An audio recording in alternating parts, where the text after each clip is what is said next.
On commence tous la vie plein d'espoir.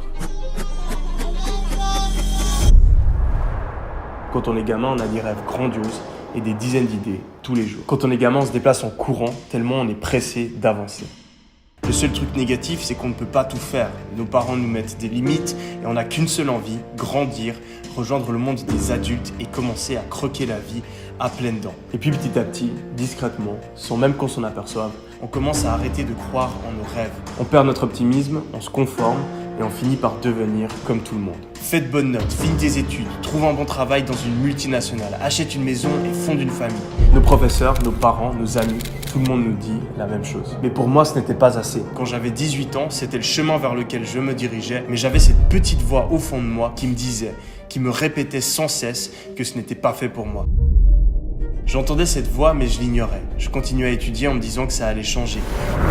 Une fois que je serai à l'université, ce sera différent. Quand j'aurai mon travail, ce sera différent. Ce n'était pas le bon moment. Je tenterai quelque chose plus tard. En réalité, c'était que des excuses, parce que j'avais peur. Peur de faire quelque chose de différent, peur d'avoir l'air ridicule, peur de l'échec. Et à cause de cette peur, cette petite voix au fond de moi, je l'ignorais pendant plus de 3 ans. C'était les pires années de ma vie. Le soir, j'arrivais pas à m'endormir. Le matin, je me levais avec la boule au ventre. La vie était fade et peu à peu, mes rêves, mes ambitions disparaissaient. Et puis tout a changé, le 24 janvier 2017. Je me rappelle comme si c'était hier. J'avais foiré l'examen le plus important de mon année. Je suis rentré chez moi, j'ai pris la carte de crédit de ma mère et j'ai dépensé 1000 $ pour acheter ma première formation en ligne afin de lancer mon premier business. Ma mère pensait que j'étais fou. Tout le monde me disait que ça ne marcherait pas, que c'était une arnaque ou bien que c'était trop tard pour me lancer. Je ne le savais pas encore, mais c'était probablement la meilleure décision de ma vie. Parce que j'avais commencé à croire en moi et à poursuivre mes objectifs au lieu de simplement faire ce que les autres me disaient de faire. Pendant les mois qui ont suivi, il y a eu des hauts, des bas. Parce que contrairement à ce que les gourous d'internet peuvent vous dire, ça ne va pas être facile. Vous allez devoir surmonter de nombreux obstacles. Les gens vont vous dire d'arrêter et vous allez douter des centaines de fois. Et à un certain moment, vous allez avoir l'impression que tout est contre vous et que vous n'êtes pas fait pour ça. Mais quoi qu'il arrive, même si c'est dur, que vous avez l'impression d'être dos au mur, n'abandonnez jamais. Si c'était facile, tout le monde le ferait. Et c'est justement parce qu'il faut passer par des moments difficiles que le jeu en vaut la chandelle. Souvenez-vous, il vaut mieux galérer pour vivre une vie qui nous plaît vraiment, plutôt que de rester dans le confort d'une vie qui nous plaît à moitié. Mais bon, ça c'est des belles paroles, et dans les moments difficiles, ce n'est pas ça qui m'a poussé à continuer. Ce qui m'a permis de persévérer, c'est cette liste. Cette liste que j'ai écrite quelques semaines après m'être lancé, qui compile toutes les raisons pour lesquelles je dois absolument réussir. Je veux devenir entrepreneur parce que je veux être libre. Je veux être libre financièrement pour avoir le choix. Le choix d'habiter dans la villa de mes rêves, d'aller au restaurant quand je veux, de pouvoir donner, etc. Je veux pouvoir conduire des voitures de luxe. Je veux pouvoir vivre des expériences incroyables.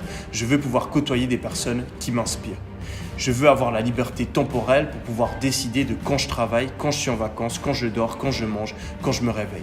Je veux avoir la liberté géographique afin de pouvoir vivre où je le souhaite, changer de pays à ma guise et de ne pas être contraint d'être à un certain endroit à un certain moment.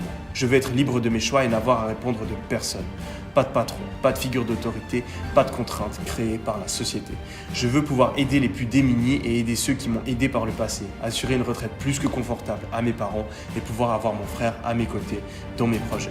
Je veux pouvoir voir le regard d'admiration de ceux qui ont douté de moi par le passé, de ceux qui pensaient que j'allais échouer. Je veux que quand je parle, on m'écoute, on valorise mon opinion, on me respecte. Je veux inspirer, je veux montrer la voie à toutes les personnes qui sont prêtes à tout donner pour atteindre leurs objectifs. Je veux être fier de ce que j'ai accompli dans ma vie et ne pas avoir de regrets. Je veux réaliser mes rêves. Abandonner, ça voulait dire renoncer à toutes ces choses-là. Et ça, c'était impossible. Alors j'ai redoublé d'efforts et la roue s'est mise à tourner. Au début, c'était quelques centaines d'euros, puis quelques milliers. Et quelques mois plus tard, je gagnais plus d'argent que mes profs à l'université. 1 an plus tard, j'étais millionnaire et aujourd'hui, j'ai bien assez d'argent pour faire ce que je veux jusqu'à la fin de ma vie. L'argent, c'est cool, mais c'est pas ça le plus important. Ce que j'ai gagné, c'est surtout la liberté. La liberté de faire ce que je veux, la liberté d'aider qui je le souhaite, la liberté de vivre la vie que j'ai envie de vivre. Et ce n'est pas seulement moi qui ai réussi. Peu importe tes rêves, tes ambitions, tes objectifs, oui, toi qui regardes cette vidéo aujourd'hui, il existe des centaines de personnes qui qui les ont atteints. Et je sais que c'est cliché, mais le jour où tu réaliseras que ces personnes-là, elles n'ont rien de plus que toi. Qu'elles aussi pensaient que c'était impossible au début, qu'elles aussi ont galéré, qu'elles aussi avaient peur de l'échec et que si elles ont réussi, toi aussi tu peux le faire. Le jour où tu réaliseras cela, tu auras mis un pied dans la deuxième partie de ta vie. Un nouveau monde avec une infinité de possibilités s'ouvrira à toi et tu réaliseras que si tu travailles tous les jours en direction de tes objectifs, le succès n'est qu'une question de temps.